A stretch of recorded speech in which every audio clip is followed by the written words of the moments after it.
Capítulo 40. ¿Se acerca la crisis final? Y en aquel tiempo se levantará Miguel, el gran príncipe que está por los hijos de tu pueblo.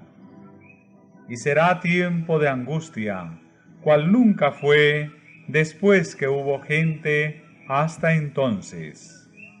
Mas en aquel tiempo será libertado tu pueblo, todos los que se hallaren escritos en el libro.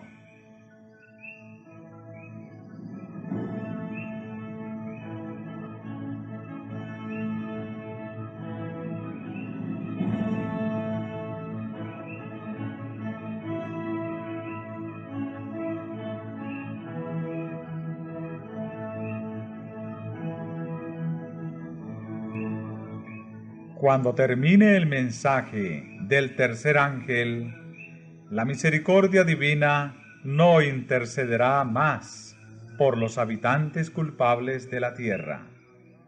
El pueblo de Dios habrá cumplido su obra, habrá recibido la lluvia tardía, el refrigerio de la presencia del Señor, y estará preparado para la hora de prueba que le espera.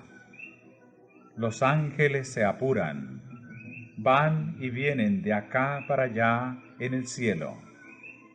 Un ángel que regresa de la tierra anuncia que su obra está terminada. El mundo ha sido sometido a la prueba final, y todos los que han resultado fieles a los preceptos divinos han recibido el sello del Dios vivo. Entonces Jesús dejará de interceder en el santuario celestial. Levantará sus manos y con gran voz dirá: hecho es. Y todas las huestes de los ángeles depositarán sus coronas, mientras Él anuncia en tono solemne: el que es injusto, sea injusto aún, y el que es sucio, sea sucio aún, y el que es justo, sea justo aún, y el que es santo, sea aún santo. Cada caso ha sido fallado para vida o para muerte. Cristo ha hecho propiciación por su pueblo y borrado sus pecados. El número de sus súbditos está completo. El reino y el señorío y la majestad de los reinos debajo de todo el cielo van a ser dados a los herederos de la salvación, y Jesús va a reinar como Rey de Reyes y Señor de Señores.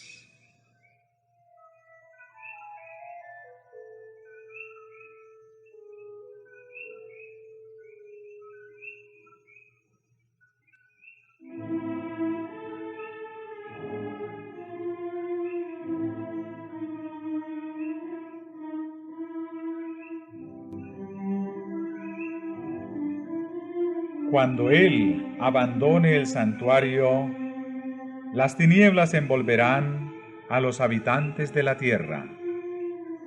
Durante ese tiempo terrible, los justos deben vivir sin intercesor a la vista del Santo Dios. Nada refrena ya a los malos, y Satanás domina por completo a los impenitentes empedernidos. La paciencia de Dios ha concluido.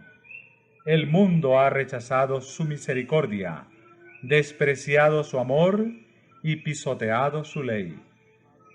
Los impíos han dejado concluir su tiempo de gracia. El Espíritu de Dios, al que se opusieran obstinadamente, acabó por apartarse de ellos. Desamparados ya de la gracia divina, están a merced de Satanás, el cual sumirá entonces a los habitantes de la tierra en una gran tribulación final. Cuando los ángeles de Dios dejen ya de contener los vientos violentos de las pasiones humanas, todos los elementos de contención se desencadenarán. El mundo entero será envuelto en una ruina más espantosa que la que cayó antiguamente sobre Jerusalén.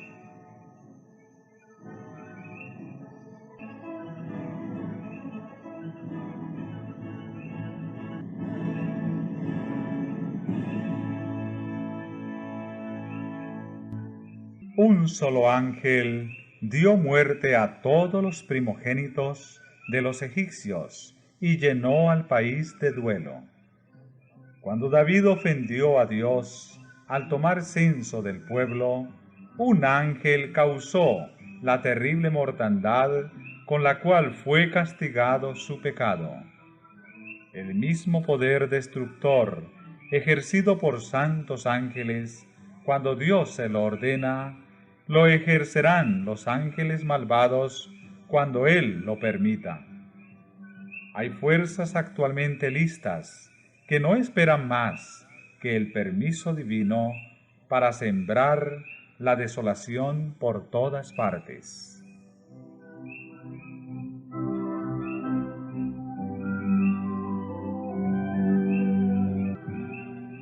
Los que honran la ley de Dios han sido acusados de atraer los castigos de Dios sobre la tierra, y se los mirará como si fueran causa de las terribles convulsiones de la naturaleza y de las luchas sangrientas entre los hombres, que llenarán la tierra de aflicción.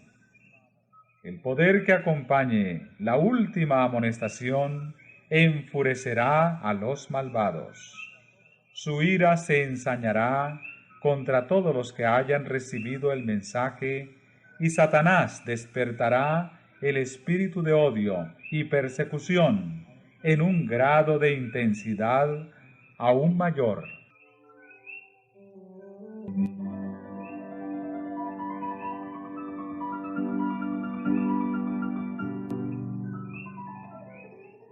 Cuando la presencia de Dios se retiró de la nación judía, tanto los sacerdotes como el pueblo lo ignoraron.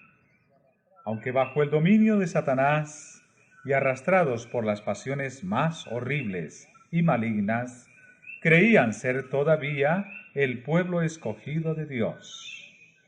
Los servicios del templo seguían su curso. Se ofrecían sacrificios en los altares profanados, y cada día se invocaba la bendición divina sobre un pueblo culpable de la sangre del Hijo amado de Dios, y que trataba de matar a sus ministros y apóstoles. Así también, cuando la decisión irrevocable del santuario haya sido pronunciada y el destino del mundo haya sido determinado para siempre, los habitantes de la tierra no lo sabrán. Las formas de la religión seguirán en vigor entre las muchedumbres, de en medio de las cuales el Espíritu de Dios se habrá retirado finalmente. Y el celo satánico, con el cual el príncipe del mal ha de inspirarlas para que cumplan sus crueles designios, se asemejará al celo por Dios.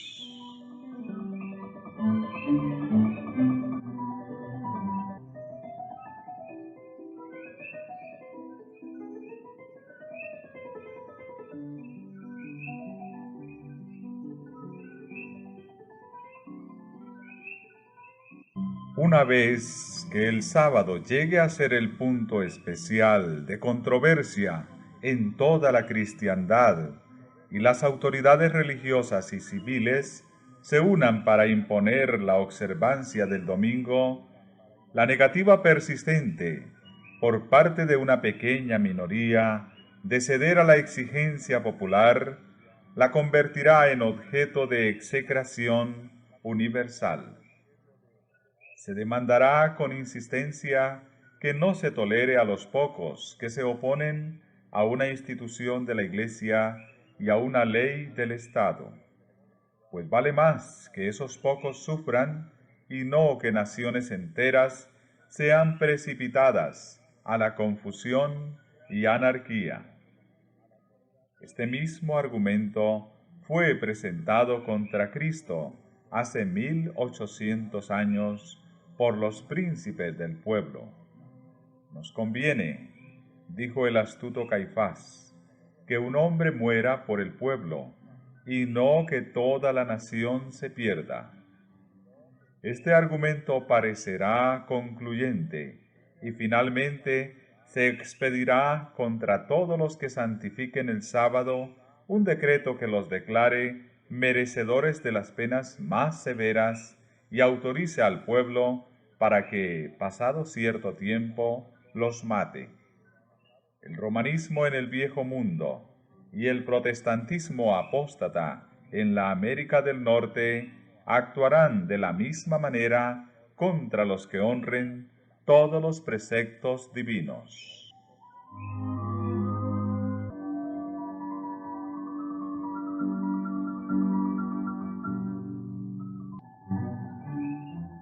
El pueblo de Dios se verá entonces sumido en las escenas de aflicción y angustia descritas por el profeta y llamadas el tiempo de la apretura de Jacob, porque así ha dicho Jehová: hemos oído voz de temblor, espanto y no paz, hanse tornado pálidos todos los rostros.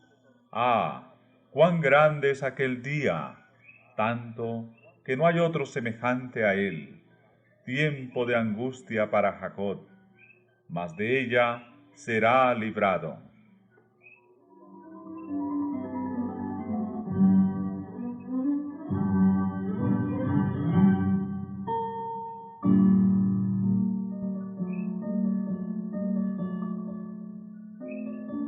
La noche de la aflicción de Jacob, cuando luchó en oración para ser librado de manos de Esaú, representa la prueba por la que pasará el pueblo de Dios en el tiempo de angustia.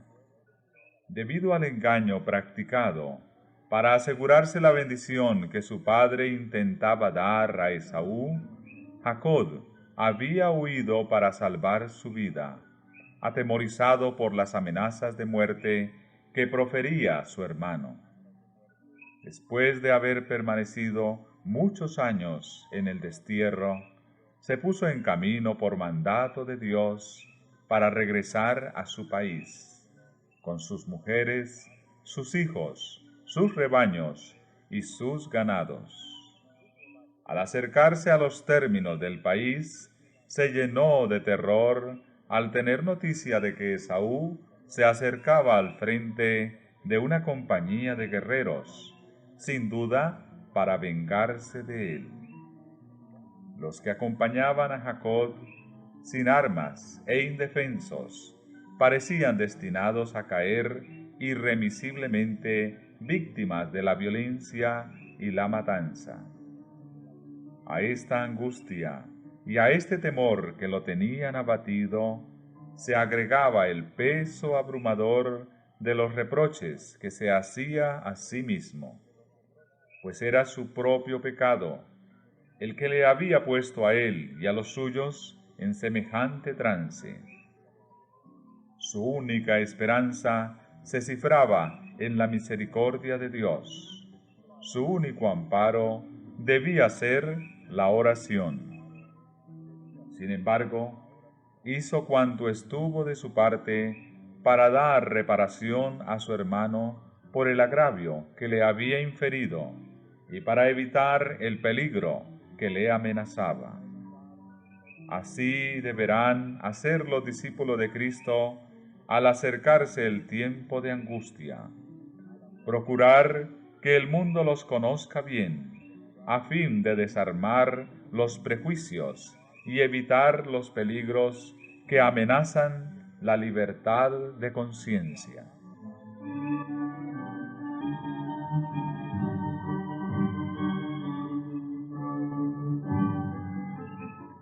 Después de haber despedido a su familia para que no presenciara su angustia, Jacob permaneció solo para interceder con Dios.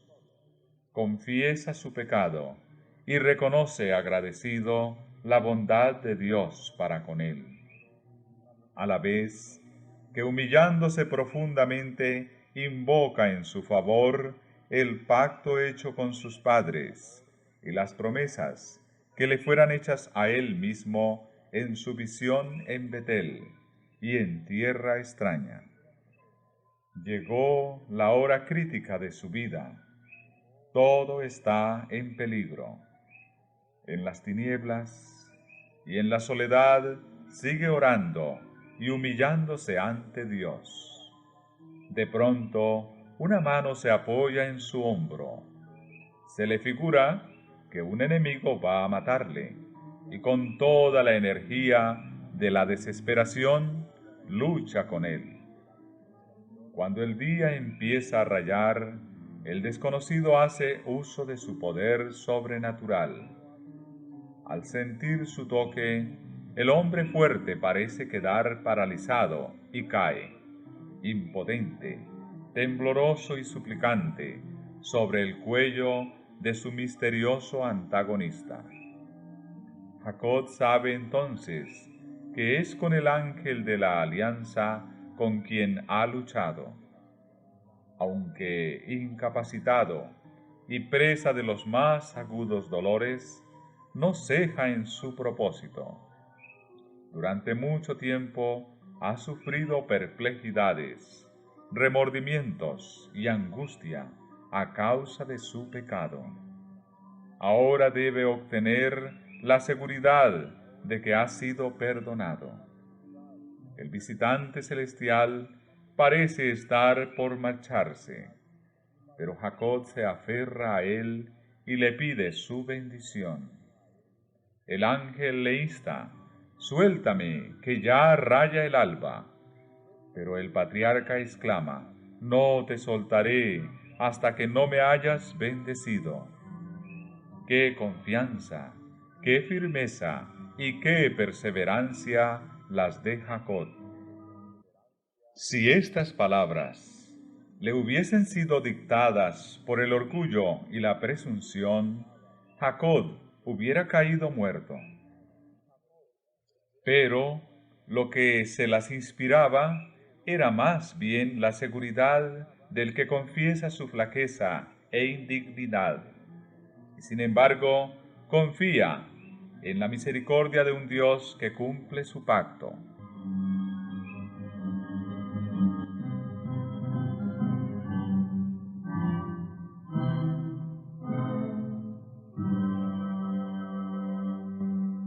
Luchó con el ángel y prevaleció. Mediante la humillación, el arrepentimiento y la sumisión, aquel mortal pecador y sujeto al error prevaleció sobre la majestad del cielo.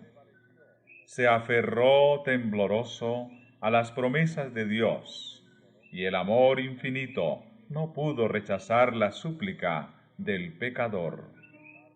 Como señal de su triunfo y como estímulo para que otros imitasen su ejemplo, se le cambió el nombre. En lugar del que recordaba su pecado, recibió otro que conmemoraba su victoria. Y al prevalecer Jacob con Dios, obtuvo la garantía de que prevalecería al luchar con los hombres. Ya no temía arrostrar la ira de su hermano, pues el Señor era su defensa.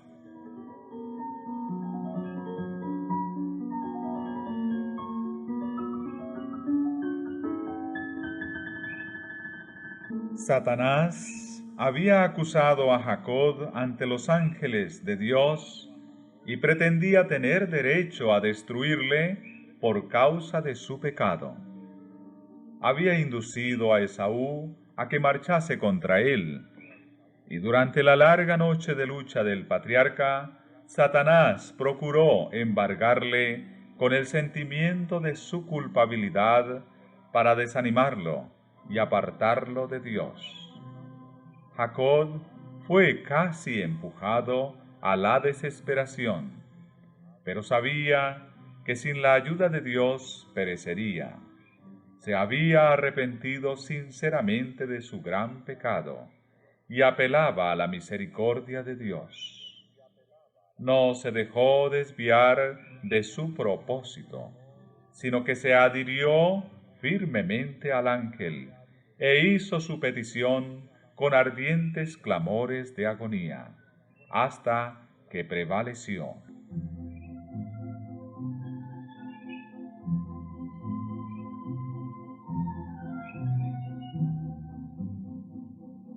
Así como Satanás influyó en Esaú para que marchase contra Jacob, así también instigará a los malos para que destruyan al pueblo de Dios en el tiempo de angustia.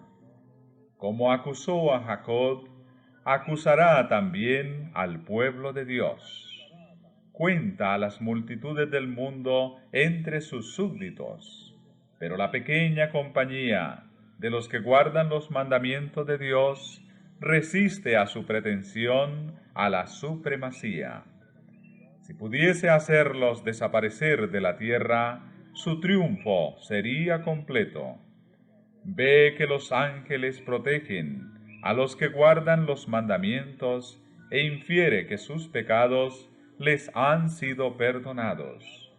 Pero no sabe que la suerte de cada uno de ellos ha sido resuelta en el santuario celestial.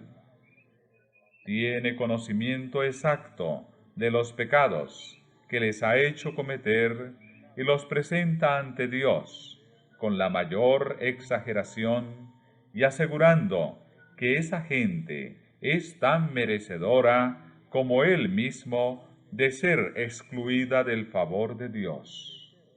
Declara que en justicia el Señor no puede perdonar los pecados de ellos y destruirle al mismo tiempo a él y a sus ángeles. Los reclama como presa suya y pide que le sean entregados para destruirlos.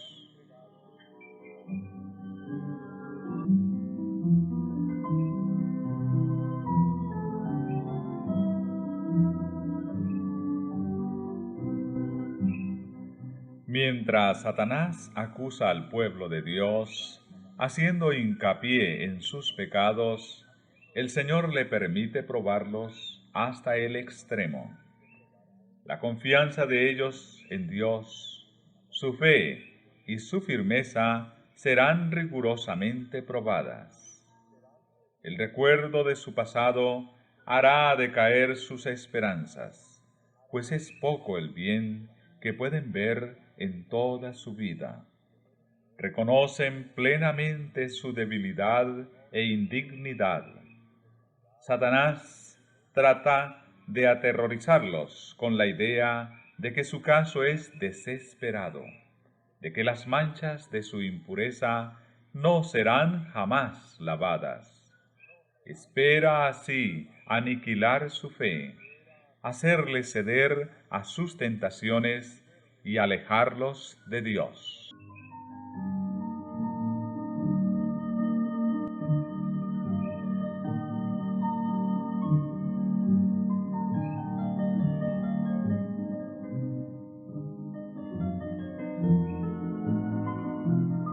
Aun cuando los hijos de Dios se ven rodeados de enemigos que tratan de destruirlos, la angustia que sufren no procede del temor de ser perseguidos a causa de la verdad. Lo que temen es no haberse arrepentido de cada pecado y que debido a alguna falta por ellos cometida, no puedan ver realizada en ellos la promesa del Salvador. Yo también te guardaré de la hora de prueba que ha de venir sobre todo el mundo. Si pudiesen tener la seguridad del perdón, no retrocederían ante las torturas ni la muerte. Pero si fuesen reconocidos indignos de perdón y hubiesen de perder la vida a causa de sus propios defectos de carácter, entonces el santo nombre de Dios sería vituperado.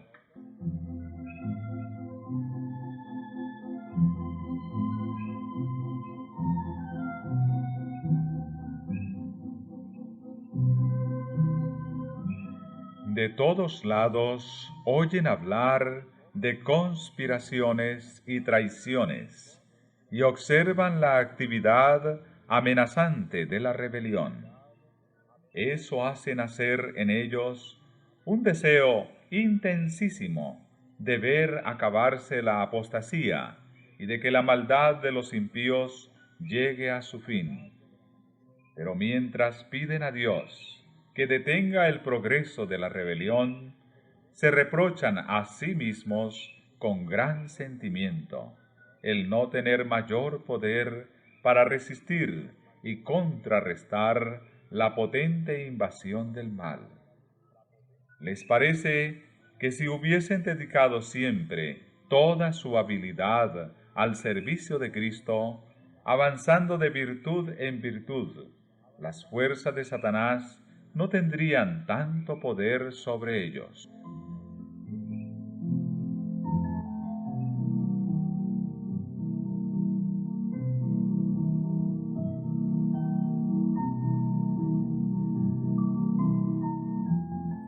Afligen sus almas ante Dios, recordándole cada uno de sus actos de arrepentimiento, de sus numerosos pecados y la promesa del Salvador.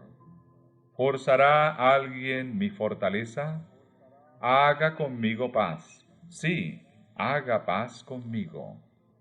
Su fe no decae si sus oraciones no reciben inmediata contestación. Aunque sufren la ansiedad, el terror y la angustia más desesperantes, no dejan de orar. Echan mano del poder de Dios como Jacob se aferró al ángel, y de sus almas se exhala el grito: no te soltaré hasta que me hayas bendecido.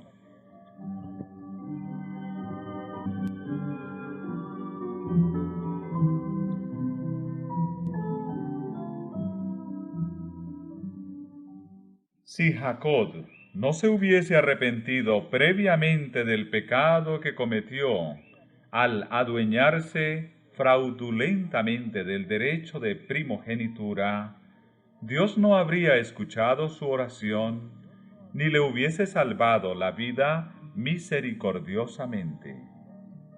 Así, en el tiempo de angustia, si el pueblo de Dios conservase pecados aún inconfesos, cuando lo atormenten el temor y la angustia, sería aniquilado. La desesperación acabarían con su fe, y no podría tener confianza para rogar a Dios que le librase. Pero por muy profundo que sea el sentimiento que tiene de su indignidad, no tiene culpas escondidas que revelar. Sus pecados han sido examinados y borrados en el juicio, y no puede recordarlos.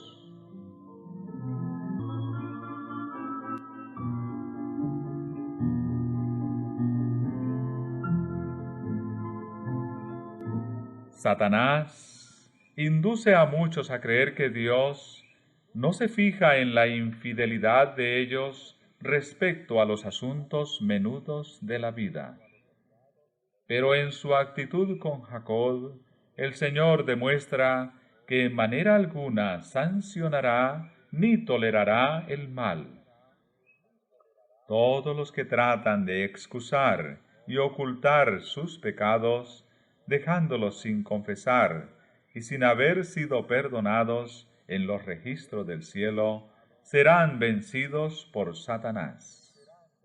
Cuanto más exaltada sea su profesión y honroso el puesto que desempeñen, tanto más graves aparecen sus faltas a la vista de Dios, y tanto más seguro es el triunfo de su gran adversario.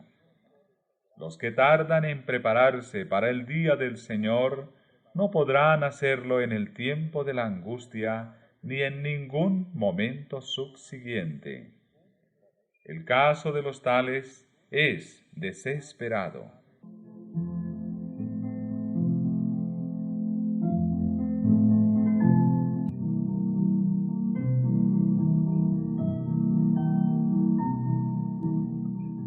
Los cristianos profesos que llegarán sin preparación al último y terrible conflicto, confesarán sus pecados con palabras de angustia consumidora, mientras los impíos se reirán de esa angustia. Esas confesiones son del mismo carácter que las de Esaú o de Judas. Los que las hacen lamentan los resultados de la transgresión, pero no su culpa misma. No sienten verdadera contrición ni horror al mal. Reconocen sus pecados por temor al castigo, pero, lo mismo que Faraón, volverían a maldecir al cielo si se suspendiesen los juicios de Dios.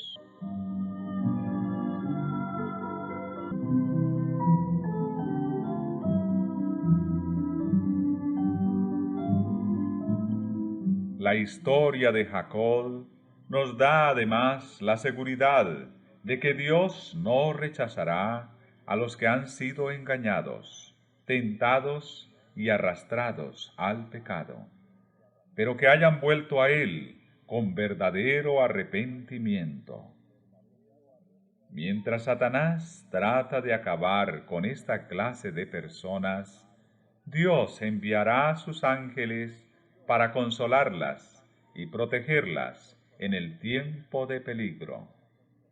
Los asaltos de Satanás son feroces y resueltos, sus engaños terribles, pero el ojo de Dios descansa sobre su pueblo, y su oído escucha su súplica. Su aflicción es grande, las llamas del horno parecen estar a punto de consumirlos, pero el refinador los sacará como oro purificado por el fuego. El amor de Dios para con sus hijos durante el periodo de su prueba más dura es tan grande y tan tierno como en los días de su mayor prosperidad. Pero necesitan pasar por el horno de fuego.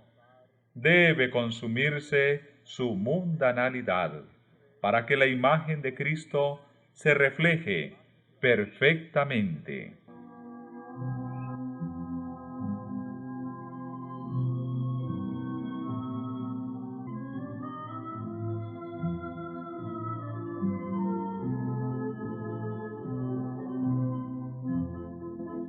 Los tiempos de apuro y angustia que nos esperan requieren una fe capaz de soportar el cansancio, la demora y el hambre, una fe que no desmaye a pesar de las pruebas más duras.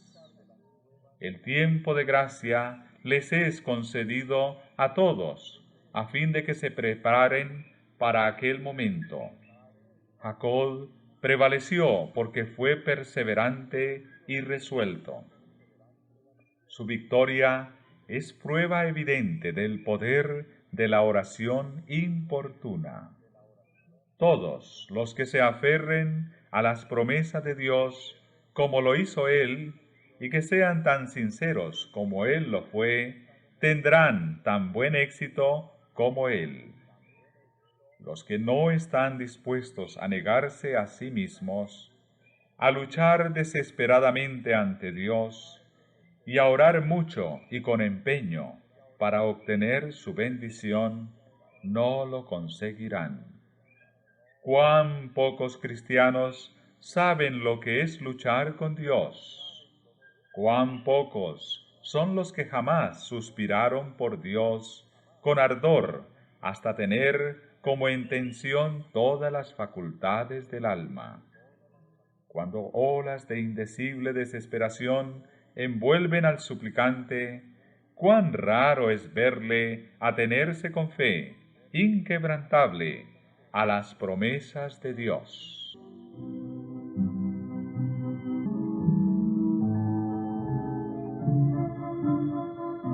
Los que sólo ejercitan poca fe están en mayor peligro de caer bajo el dominio de los engaños satánicos y del decreto que violentará las conciencias.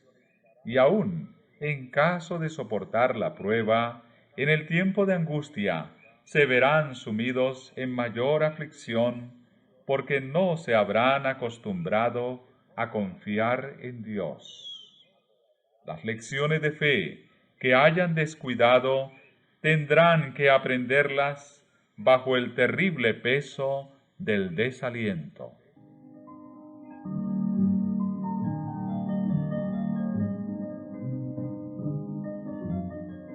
Deberíamos aprender ahora a conocer a Dios, poniendo a prueba sus promesas.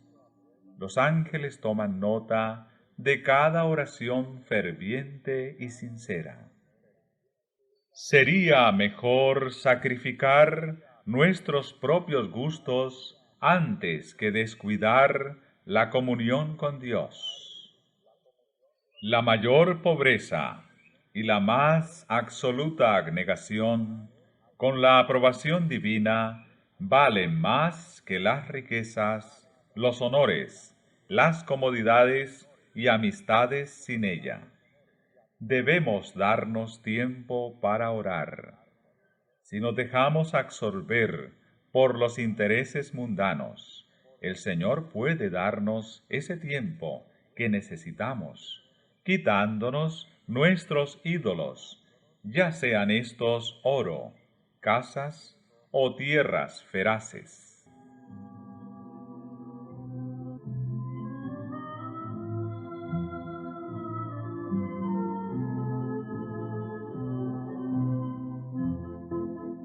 La juventud no se dejaría seducir por el pecado si se negase a entrar en otro camino que aquel sobre el cual pudiera pedir la bendición de Dios. Si los que proclaman la última solemne amonestación al mundo rogasen por la bendición de Dios, no con frialdad e indolencia, sino con fervor y fe, como lo hizo Jacob, encontrarían muchas ocasiones en que podrían decir: vi a Dios cara a cara, y fue librada mi alma. Serían considerados como príncipes en el cielo, con poder para prevalecer con Dios y los hombres.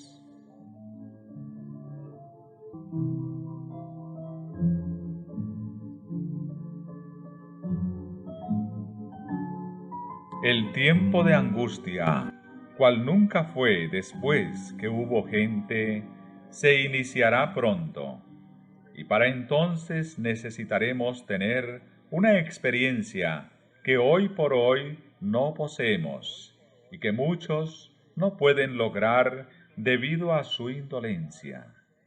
Sucede muchas veces que los peligros que se esperan no resultan tan grandes como uno se los había imaginado. Pero este no es el caso respecto de la crisis que nos espera. La imaginación más fecunda no alcanza a darse cuenta de la magnitud de tan dolorosa prueba. En aquel tiempo de tribulación, cada alma deberá sostenerse por sí sola ante Dios. Si Noé, Daniel y Jod estuvieren en el país, vivo yo, dice Jehová el Señor, que ni a hijo ni a hija podrán ellos librar por su justicia, tan solo a sus propias almas librarán.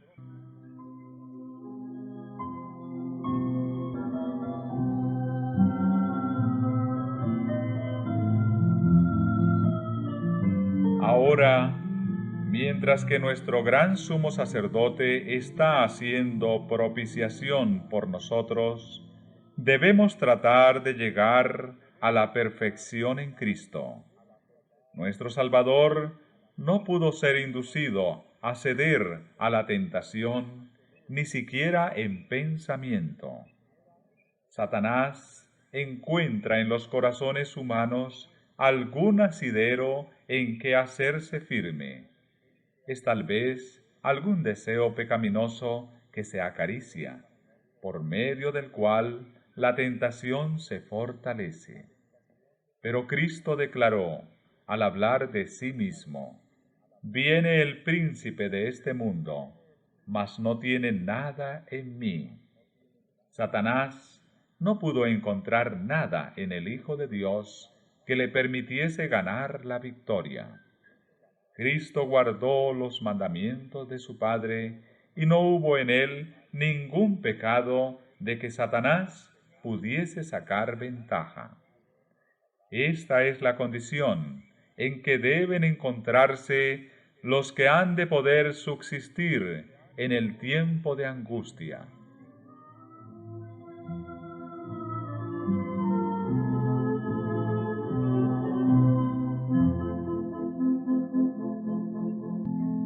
En esta vida es donde debemos separarnos del pecado por la fe en la sangre expiatoria de Cristo.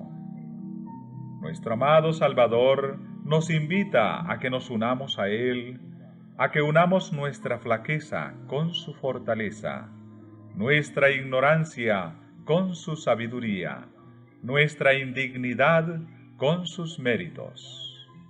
La providencia de Dios es la escuela en la cual debemos aprender a tener la mansedumbre y humildad de Jesús. El Señor nos está presentando siempre no el camino que escogeríamos y que nos parecería más fácil y agradable, sino el verdadero, el que lleva a los fines verdaderos de la vida.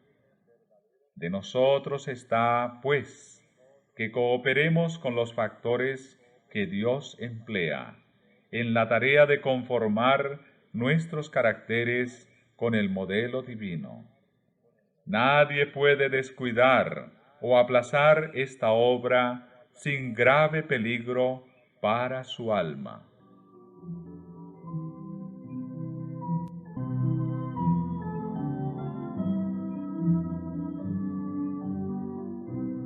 El apóstol San Juan, estando en visión, oyó una gran voz que exclamaba en el cielo: «¡Ay de los moradores de la tierra y del mar!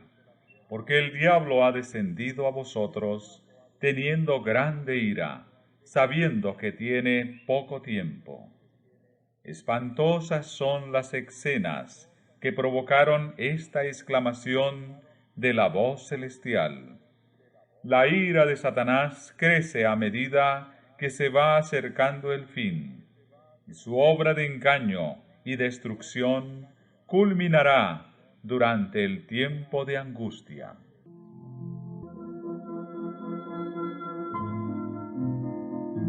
Pronto aparecerán en el cielo signos pavorosos de carácter sobrenatural, en prueba del poder milagroso de los demonios. Los espíritus de los demonios irán en busca de los reyes de la tierra y por todo el mundo, para aprisionar a los hombres con engaños, e inducirlos a que se unan a Satanás en su última lucha contra el gobierno de Dios. Mediante estos agentes, tanto los príncipes como los súbditos serán engañados. Surgirán entes que se darán por el mismo Cristo y reclamarán los títulos y el culto que pertenecen al Redentor del mundo. Harán curaciones milagrosas y asegurarán haber recibido del cielo revelaciones contrarias al testimonio de las Sagradas Escrituras.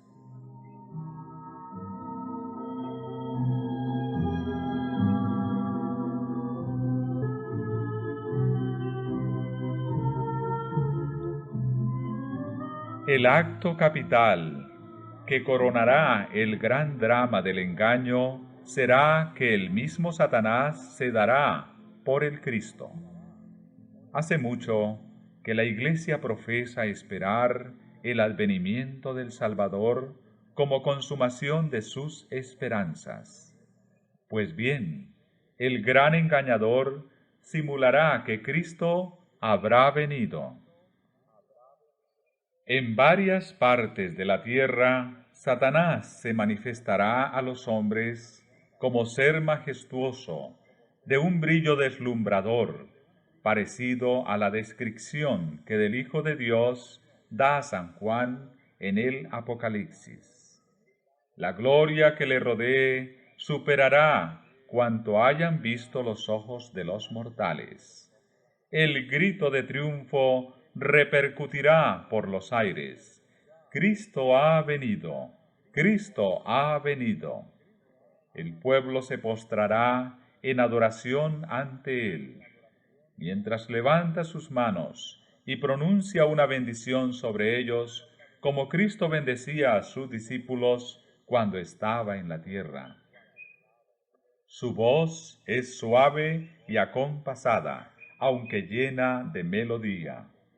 En tono amable y compasivo, enuncia algunas de las verdades celestiales y llenas de gracia que pronunciaba el Salvador. Cura las dolencias del pueblo y luego, en su fementido carácter de Cristo, asegura haber mudado el día de reposo del sábado al domingo y manda a todos que santifiquen el día bendecido por él. Declara que aquellos que persisten en santificar el séptimo día blasfeman su nombre porque se niegan a oír a sus ángeles, que les fueron enviados con la luz de la verdad. Es el engaño más poderoso y resulta casi irresistible. Como los samaritanos fueron engañados por Simón el mago, así también las multitudes, desde los más pequeños hasta los mayores, creen en ese sortilegio y dicen: este es el poder de Dios llamado grande.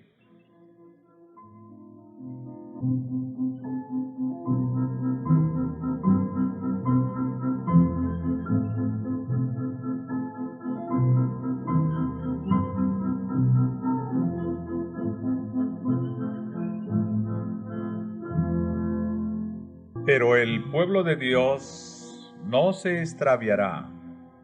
Las enseñanzas del falso Cristo no están de acuerdo con las sagradas Escrituras. Su bendición va dirigida a los que adoran la bestia y su imagen, precisamente aquellos sobre quienes dice la Biblia que la ira de Dios será derramada sin mezcla.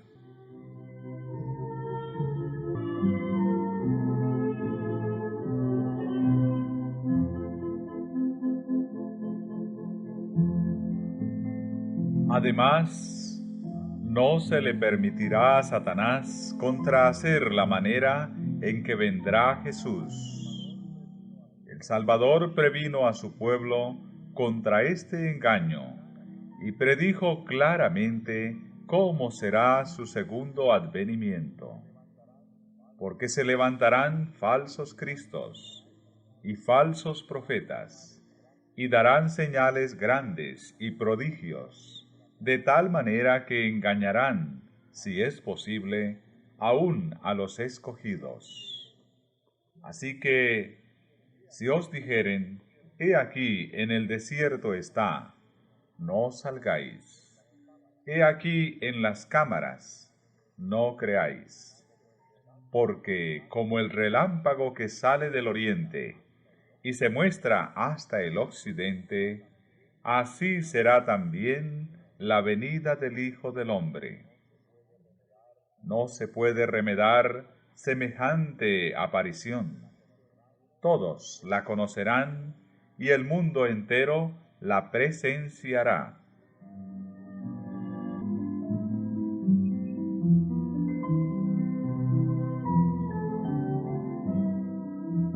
Solo los que hayan estudiado diligentemente las Escrituras y hayan recibido el amor de la verdad en sus corazones serán protegidos de los poderosos engaños que cautivarán al mundo.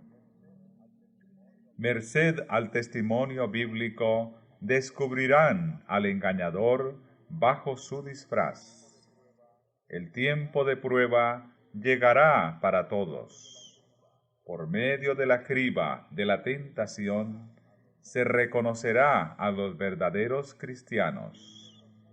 Se sienten los hijos de Dios actualmente bastante firmes en la palabra divina para no ceder al testimonio de sus sentidos. ¿Se atendrán ellos en semejante crisis a la Biblia y a la Biblia sola? Si ello les resulta posible, Satanás les impedirá que logren la preparación necesaria para estar firmes en aquel día. Dispondrá las cosas de modo que el camino les esté obstruido.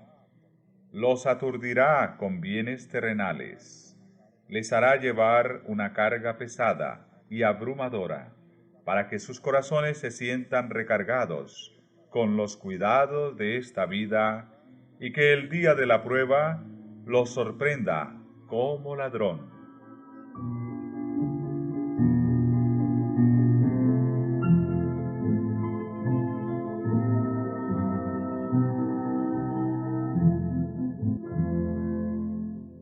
Cuando el decreto promulgado por los diversos príncipes y dignatarios de la cristiandad contra los que observan los mandamientos suspenda la protección y las garantías del gobierno y los abandone a los que tratan de aniquilarlos, el pueblo de Dios huirá de las ciudades y de los pueblos y se unirá en grupos para vivir en los lugares más desiertos y solitarios.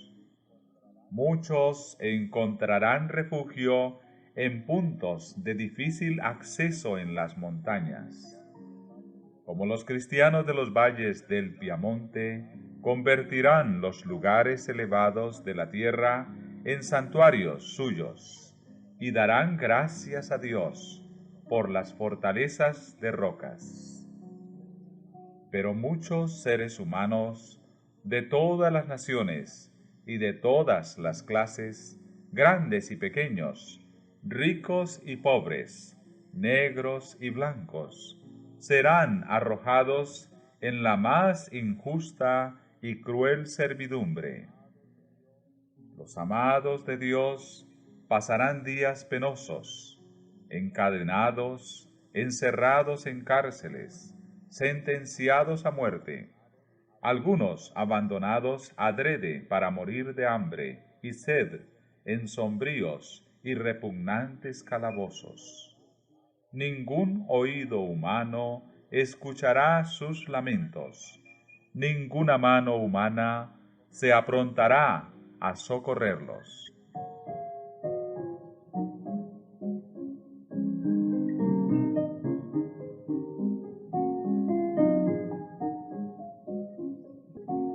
¿Olvidará el Señor a su pueblo en esa hora de prueba?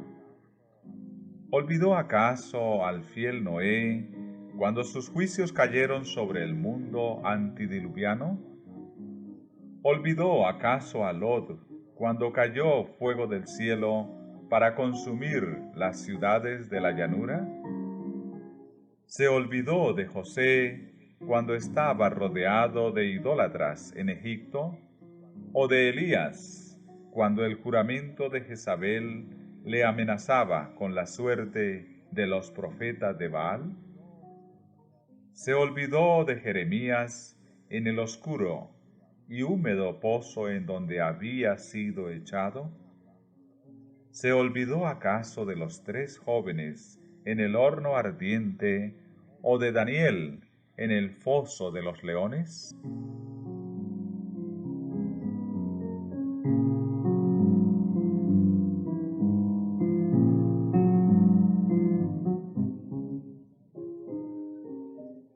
Sión empero ha dicho: me ha olvidado Jehová, y el Señor se ha olvidado de mí. ¿Se olvidará acaso la mujer de su niño mamante, de modo que no tenga compasión del hijo de sus entrañas? Aún las tales le pueden olvidar, mas no me olvidaré yo de ti. He aquí que sobre las palmas de mis manos te traigo esculpida. El Señor de los ejércitos ha dicho: aquel que os toca a vosotros, le toca a él en la niña de su ojo.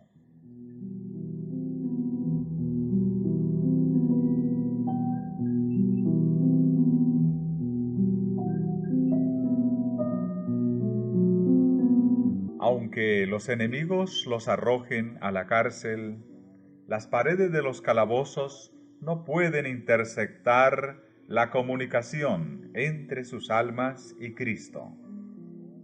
Aquel que conoce todas sus debilidades, que ve todas sus pruebas, está por encima de todos los poderes de la tierra. Y acudirán ángeles a sus celdas solitarias, trayéndoles luz y paz del cielo. La prisión se volverá palacio, pues allí moran los que tienen mucha fe, y los lóbregos muros serán alumbrados con luz celestial, como cuando Pablo y Silas oraron y alabaron a Dios a medianoche en el calabozo de Filipos.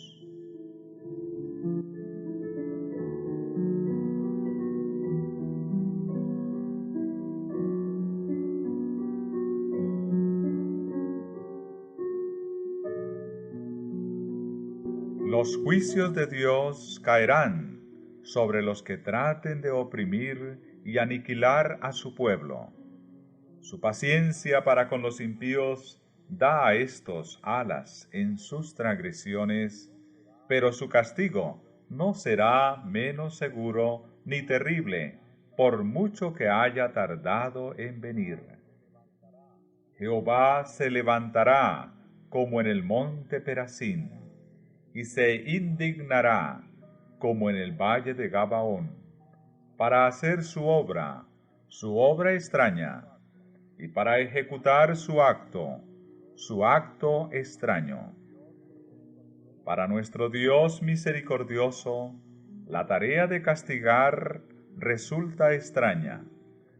Vivo yo, dice el Señor Jehová, que no quiero la muerte del impío. El Señor es compasivo y clemente, lento en iras y grande en misericordia y en fidelidad, que perdona la iniquidad, la transgresión y el pecado. Sin embargo, visita la iniquidad de los padres sobre los hijos, y sobre los hijos de los hijos hasta la tercera y hasta la cuarta generación. Jehová es lento en iras y grande en poder, y de ningún modo tendrá por inocente al rebelde. Él vindicará con terribles manifestaciones la dignidad de su ley pisoteada. Puede juzgarse de cuán severa ha de ser la retribución que espera a los culpables, por la repugnancia que tiene el Señor para hacer justicia. La nación a la que soporta desde hace tanto tiempo y a la que no destruirá hasta que no haya llenado la medida de sus iniquidades, según el cálculo de Dios, beberá finalmente de la copa de su ira sin mezcla de misericordia.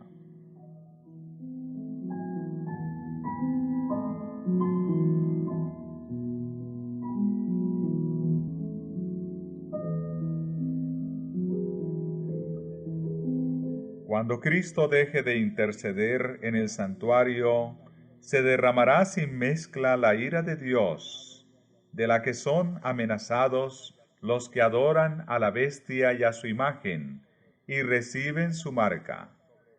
Las plagas que cayeron sobre Egipto, cuando Dios estaba por libertar a Israel, fueron de índole análoga a los juicios más terribles y extensos que caerán sobre el mundo inmediatamente antes de la liberación final del pueblo de Dios. En el Apocalipsis se lee lo siguiente, con referencia a esas mismas plagas tan temibles. Vino una plaga mala y dañosa sobre los hombres que tenían la señal de la bestia, y sobre los que adoraban su imagen. El mar se convirtió en sangre como de un muerto, y toda alma viviente fue muerta en el mar. También los ríos y las fuentes de las aguas se convirtieron en sangre. Por terribles que sean estos castigos, la justicia de Dios está plenamente vindicada. El ángel de Dios declara: Justo eres tú, oh Señor, porque has juzgado estas cosas, porque ellos derramaron la sangre de los santos y de los profetas. También tú les has dado a beber sangre, pues lo merecen. Al condenar a muerte al pueblo de Dios, los que lo hicieron son tan culpables de su sangre como si la hubiesen derramado con sus propias manos. Del mismo modo, Cristo declaró que los judíos de su tiempo eran culpables de toda la sangre de los santos varones que había sido derramada desde los días de Abel, pues estaban animados del mismo espíritu y estaban tratando de hacer lo mismo que los asesinos de los profetas.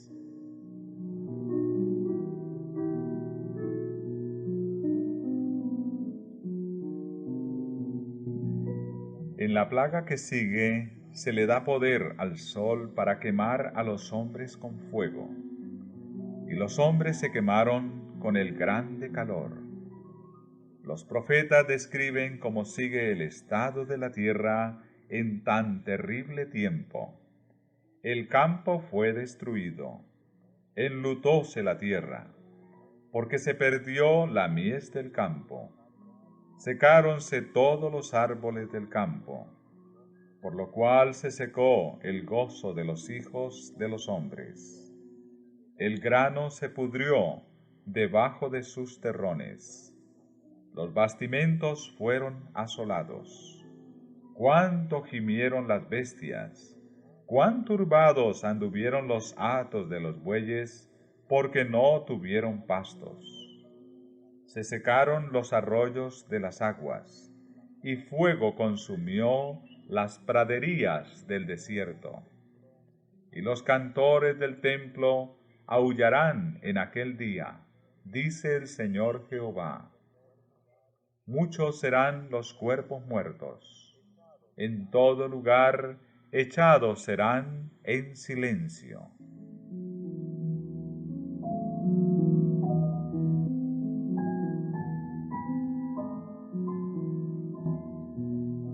Estas plagas no serán universales, pues de lo contrario los habitantes de la tierra serían enteramente destruidos.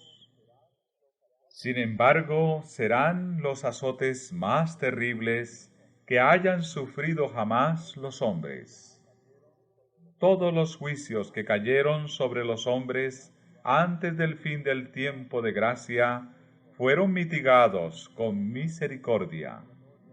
La sangre propiciatoria de Cristo impidió que el pecador recibiese el pleno castigo de su culpa. Pero en el juicio final, la ira de Dios se derramará sin mezcla de misericordia.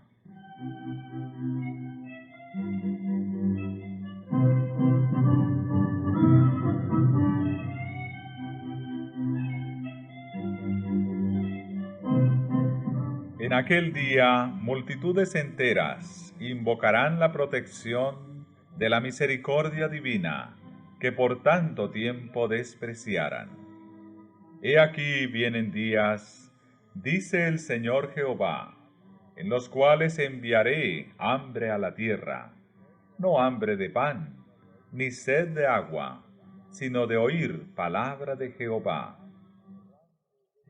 E irán errantes de mar a mar, desde el norte hasta el oriente, discurrirán buscando palabra de Jehová, y no la hallarán.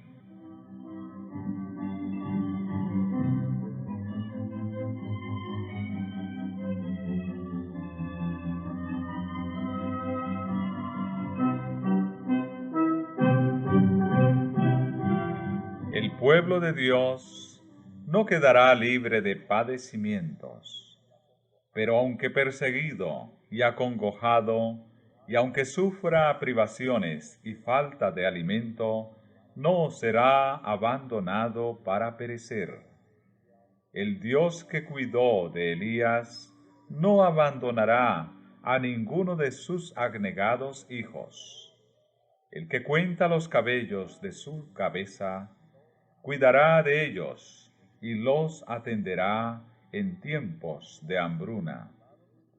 Mientras los malvados estén muriéndose de hambre y pestilencia, los ángeles protegerán a los justos y suplirán sus necesidades. Escrito está, del que camina en justicia, que se le dará pan y sus aguas serán ciertas.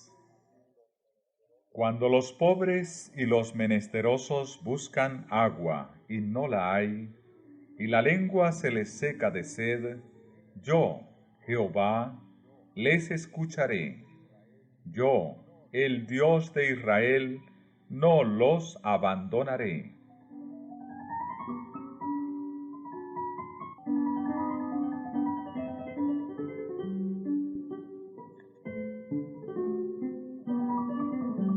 Mas, aunque la higuera no floreciere, y no hubiere fruto en la vid, aunque faltare el producto del olivo, y los campos nada dieren de comer, aunque las ovejas fueren destruidas del aprisco, y no hubiere vacas en los pesebres, sin embargo, los que teman a Jehová se regocijarán en él, y se alegrarán en el Dios de su salvación.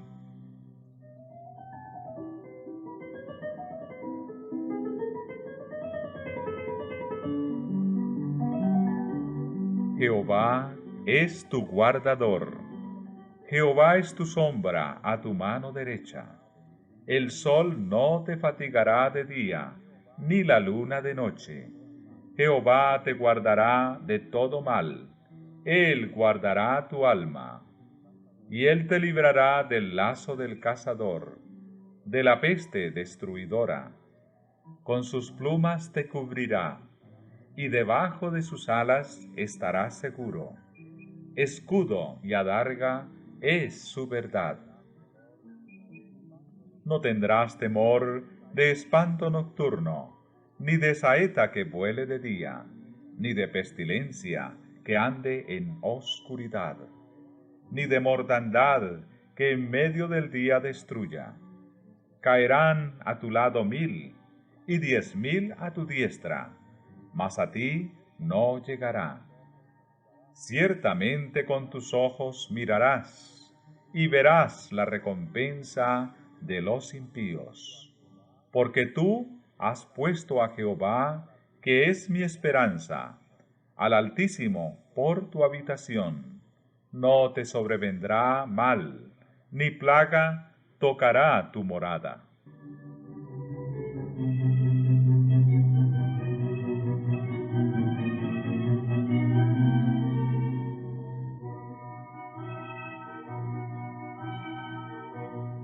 Sin embargo, por lo que ven los hombres, parecería que los hijos de Dios tuviesen que sellar pronto su destino con su sangre, como lo hicieron los mártires, que los precedieron. Ellos mismos empiezan a temer que el Señor los deje perecer en las manos homicidas de sus enemigos. Es un tiempo de terrible agonía. De día y de noche claman a Dios para que los libre. Los malos triunfan y se oye este grito de burla: ¿dónde está ahora vuestra fe? ¿Por qué no os libra Dios de nuestras manos si sois verdaderamente su pueblo? Pero mientras esos fieles cristianos aguardan, recuerdan que cuando Jesús estaba muriendo en la cruz del Calvario, los sacerdotes y príncipes gritaban en tono de mofa: a otro salvó, a sí mismo no puede salvar. Si es el Rey de Israel, descienda ahora de la cruz, y creeremos en él. Como Jacob, todos luchan con Dios. Sus semblantes expresan la agonía de sus almas. Están pálidos, pero no dejan de orar con fervor.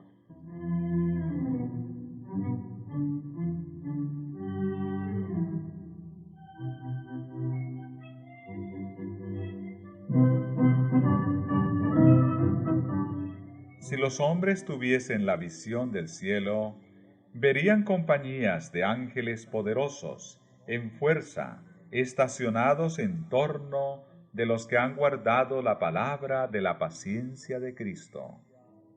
Con ternura y simpatía, los ángeles han presenciado la angustia de ellos y han escuchado sus oraciones.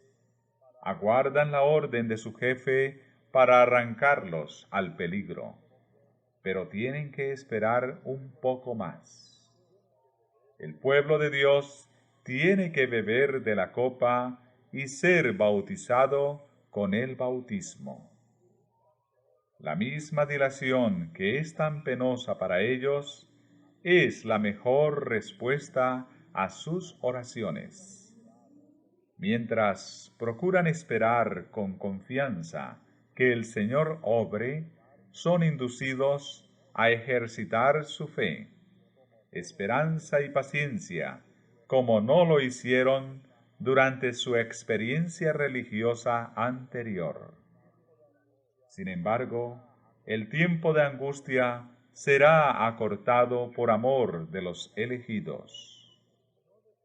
¿Y acaso Dios no defenderá la causa de sus escogidos que claman a Él día y noche?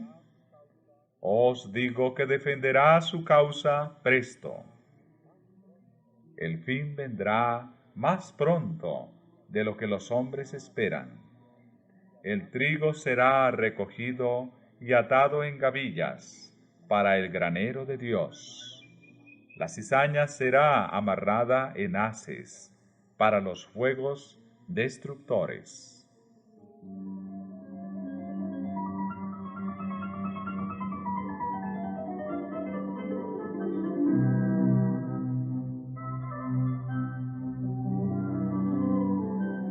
Los centinelas celestiales, fieles a su cometido, siguen vigilando.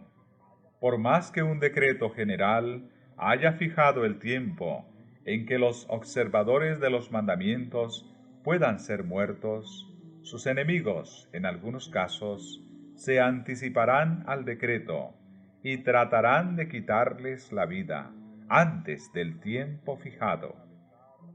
Pero nadie puede atravesar el cordón de los poderosos guardianes colocados en torno de cada fiel. Algunos son atacados al huir de las ciudades y villas, pero las espadas levantadas contra ellos se quiebran y caen como si fueran de paja. Otros son defendidos por ángeles en forma de guerreros.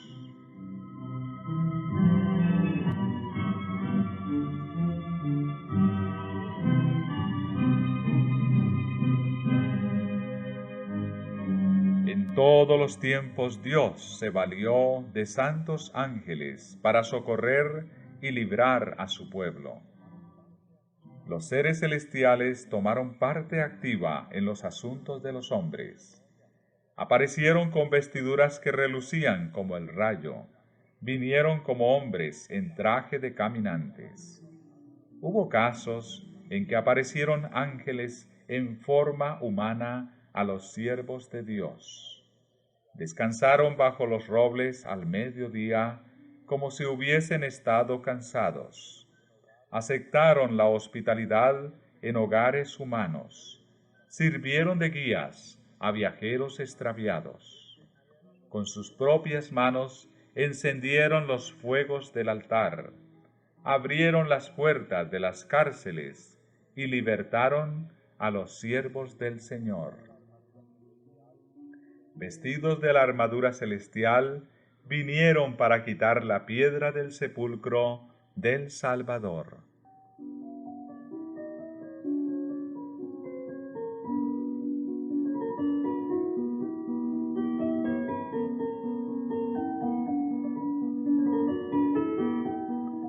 A menudo suele haber ángeles en forma humana en las asambleas de los justos, y visitan también las de los impíos, como lo hicieron en Sodoma, para tomar nota de sus actos y para determinar si excedieron los límites de la paciencia de Dios.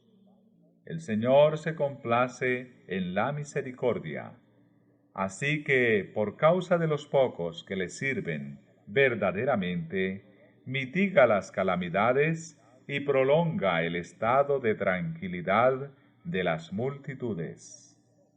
Los que pecan contra Dios no se dan cuenta de que deben la vida a los pocos fieles a quienes les gusta ridiculizar y oprimir.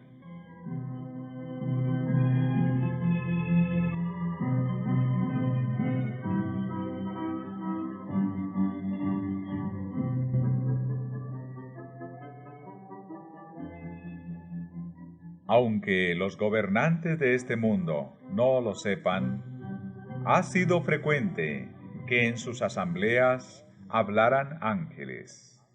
Ojos humanos los han mirado, oídos humanos han escuchado sus llamamientos, labios humanos se han opuesto a sus indicaciones y han puesto en ridículo sus consejos, y hasta manos humanas los han maltratado. En las salas de consejo y en los tribunales, estos mensajeros celestiales han revelado sus grandes conocimientos de la historia de la humanidad y se han demostrado más capaces de defender la causa de los oprimidos que los abogados más hábiles y más elocuentes. Han frustrado propósitos y atajado males que habrían atrasado en gran manera la obra de Dios y habrían causado grandes padecimientos a su pueblo. En la hora de peligro y angustia, el ángel de Jehová acampa en derredor de los que le temen y los defiende.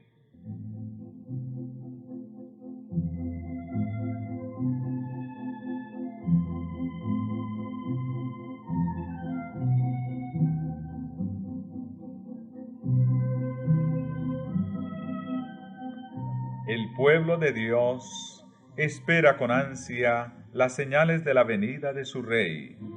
Y cuando se les pregunta a los centinelas, ¿qué hay de la noche?, se oye la respuesta terminante: la mañana viene y también la noche.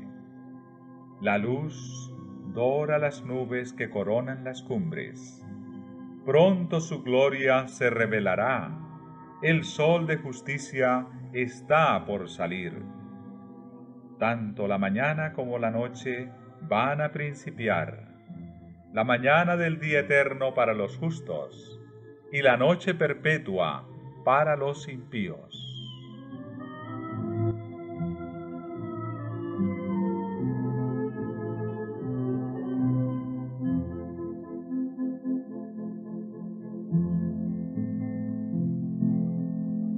Mientras El pueblo militante de Dios dirige con empeño sus oraciones a Dios.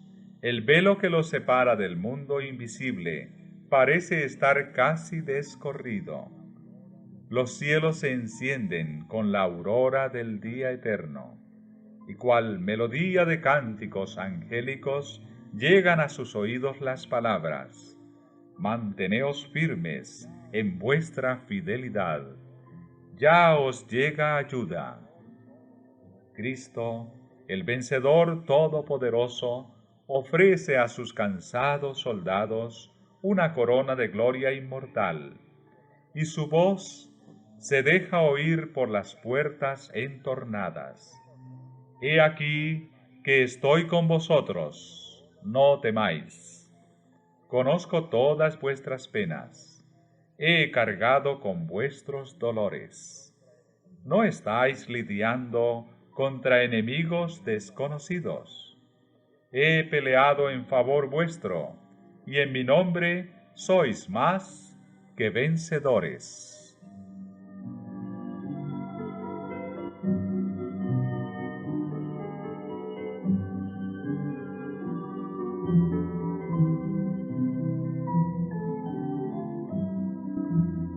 Nuestro amado Salvador nos enviará ayuda en el momento mismo en que la necesitemos. El camino del cielo quedó consagrado por sus pisadas. Cada espina que hiere nuestros pies hirió también los suyos. Él cargó antes que nosotros la cruz que cada uno de nosotros ha de cargar. El Señor permite los conflictos a fin de preparar al alma para la paz. El tiempo de angustia es una prueba terrible para el pueblo de Dios, pero es el momento en que todo verdadero creyente debe mirar hacia arriba a fin de que por la fe pueda ver el arco de la promesa que le envuelve.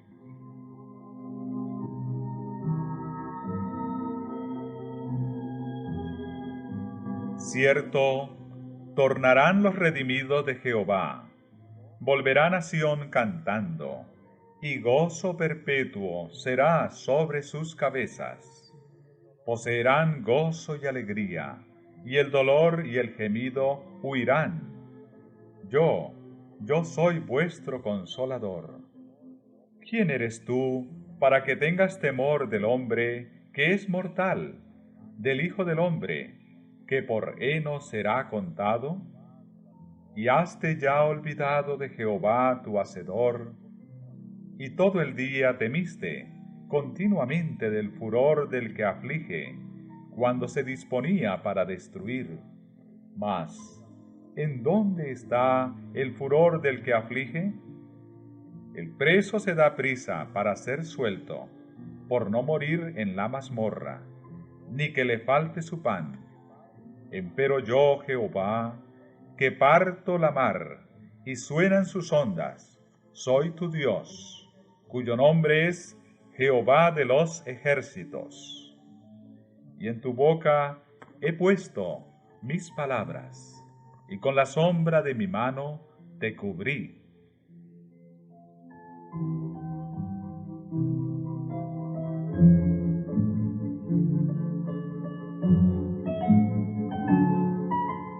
Oye pues ahora esto: miserable, ebria, y no de vino, así dijo tu Señor Jehová y tu Dios, el cual pleitea por su pueblo.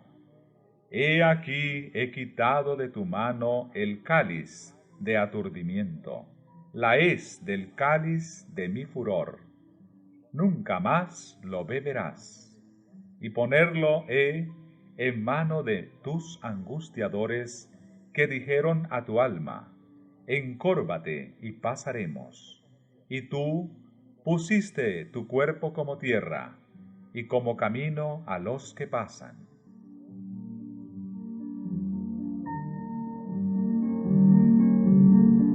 El ojo de Dios, al mirar al través de las edades, se fijó en la crisis a la cual tendrá que hacer frente su pueblo, cuando los poderes de la tierra se unan contra él. Como los desterrados cautivos, temerán morir de hambre o por la violencia. Pero el Dios Santo, que dividió las aguas del Mar Rojo delante de los israelitas, manifestará su gran poder, libertándolos de su cautiverio. Ellos me serán un tesoro especial, dice Jehová de los ejércitos, en aquel día que yo preparo. Y me compadeceré de ellos, como un hombre se compadece de su mismo hijo que le sirve. Si la sangre de los fieles siervos de Cristo fuese entonces derramada, no sería ya como la sangre de los mártires, semilla destinada a dar una cosecha para Dios. Su fidelidad no sería ya un testimonio para convencer a otros de la verdad, pues los corazones endurecidos han rechazado los llamamientos de la misericordia, hasta que éstos ya no se dejan oír. Si los justos cayesen entonces presa de sus enemigos, sería un triunfo para el príncipe de las tinieblas. El salmista dice: me esconderá en su pabellón en el día de calamidad, me encubrirá en lo recóndito de su tabernáculo.